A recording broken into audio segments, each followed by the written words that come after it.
Good morning. It's a tale of two online discounters. One is feeling investor love while the other is tanking with disappointment. First off, Groupon. They reported their earnings yesterday after the close, and investors were not happy. Analysts expected a profit of 6 cents a share, and instead they got a 12-cent loss. Groupon also forecast a loss of 2 to 4 cents on revenue of $710 to $760 million for the quarter ending March. On the other hand, Priceline delivered a higher than expected quarterly profit of $8.85 versus the expected $8.29. Now the company forecast a profit in the range of $6.35 to $6.85. That's lower than what analysts were expecting, which was $7.19. They're saying because of Easter coming in April this year. Joining me now is David Nelson. He's the chief strategist over at Belpointe Asset Management. So David, these are both discount models, but yet obviously run very differently. Groupon, they're trying to switch from this push out email method to a pull-in approach, kind of similar to Priceline, pulling people in.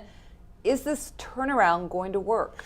I don't know if it's going to work. They're obviously spending a lot of money trying to, enhance the business model and get customer growth. That's what this whole, hiccup in the earnings, or rather the guidance, because last night the stock traded up pretty sharply when they first saw the headline numbers.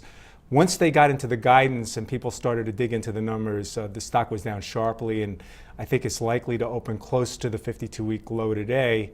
It's going to be a disappointing day for a lot of investors. Yeah, definitely the market is not happy with these numbers. I think they're not going to be patient enough for this turnaround to switch from the email to the pull in. Now Priceline, on the other hand, holy cow, did they love those numbers. They were great numbers. They had a modest top line beat, but the bottom line beat was extraordinary. I think it was 885 versus 830. That's an over 6% beat. I am surprised that the stock is up sharply this morning. I think it's up close to $30. That's surprising to me because the guidance was well below.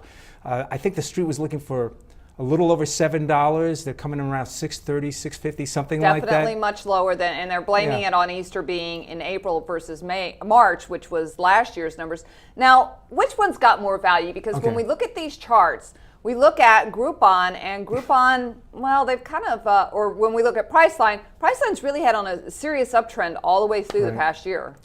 I don't know if you're going to get it from the charts, to tell you the truth. When you look at the value, there's not a lot of value. There's a huge value disparity, rather, between Priceline and Groupon. Surprisingly, the $1,300 stock is a lot cheaper than the $8.90 stock.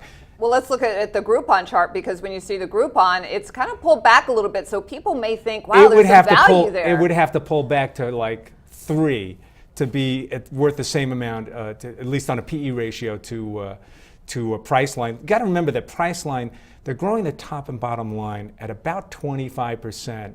The forward PE is about 25. That gives you a PEG, or a price to growth rate, of about 1. That's right in the wheelhouse for a growth at the right price investor. They're going to love that. I think you're going to see targets go north of 1,500 for this stock. Yep, the analysts have definitely been busy this morning, raising their target prices and upgrading the stock. All right, so there you have it. If you are looking for the one with the most value and the better deal, then it looks like Priceline is going to be the one for you, not Groupon. That's David Nelson from Belpointe Asset Management, and I'm Deborah Borchardt with The Street.